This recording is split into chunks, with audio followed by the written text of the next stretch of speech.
Assalamualaikum warahmatullahi wabarakatuh.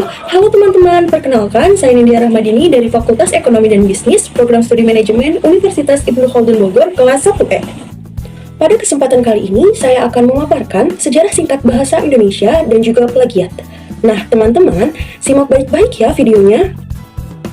Teman-teman pasti sudah mengenal bahasa Indonesia sedari kecil. Namun, tahukah teman-teman bagaimana asal-usul bahasa Indonesia?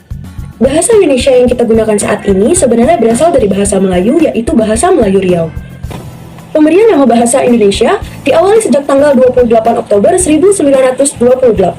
Pada saat itu, para pemuda dari pelosok Nusantara berkumpul dalam kerapatan pemuda dan mereka berikrar.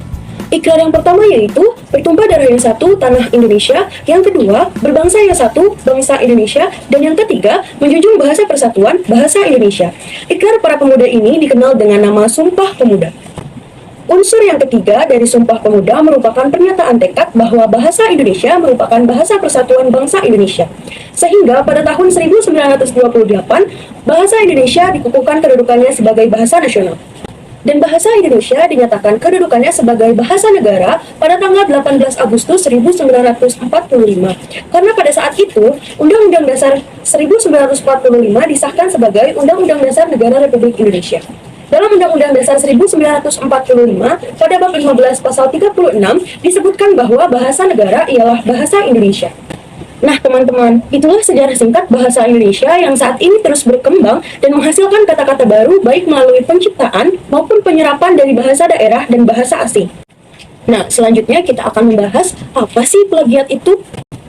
Dalam Peraturan Menteri Pendidikan Nasional Republik Indonesia Nomor 17 Tahun 2010, plagiat didefinisikan sebagai perbuatan secara sengaja atau tidak sengaja dalam memperoleh atau mencoba kredit nilai untuk suatu karya ilmiah dengan mengutip sebagian atau seluruh karya dan atau karya ilmiah pihak lain yang diakui sebagai karya ilmiahnya tanpa menyertakan sumber secara tepat dan memadai. Selanjutnya, apa aja sih jenis-jenis plagiat? Jenis-jenis plagiat terbagi menjadi 5. Yang pertama, cloning. Cloning yaitu menyampaikan karya orang lain, kata demi kata, sebagai karya miliknya sendiri. Yang kedua, menggabung-gabungkan karya orang lain dari banyak sumber menjadi satu karya ilmiah tanpa adanya kontribusi penulisan. Yang ketiga, menyalin bagian dari karya orang lain tanpa memberikan suatu kutipan. Yang keempat, persekongkolan. Yang dimaksud persekongkolan adalah jika kita memberikan atau mengambil hak kepenulisan kepada orang lain, walaupun dengan sukarela, hal tersebut juga dapat dikatakan plagiat. Dan yang kelima adalah duplikasi dari publikasi sebelumnya.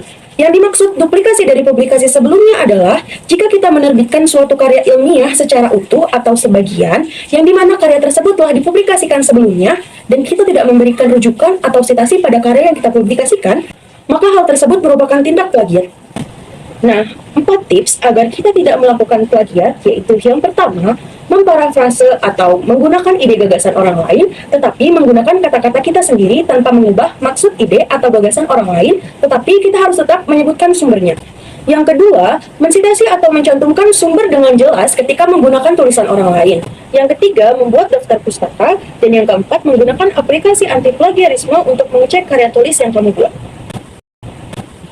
Nah teman-teman, itu dia penjelasan singkat mengenai sejarah singkat bahasa Indonesia dan juga plagiat. Mungkin pada kesempatan kali ini hanya itu yang dapat saya sampaikan. Mohon maaf apabila ada tutur kata atau penyampaian saya yang kurang berkenan. Terima kasih. Wassalamualaikum warahmatullahi wabarakatuh. Bye-bye.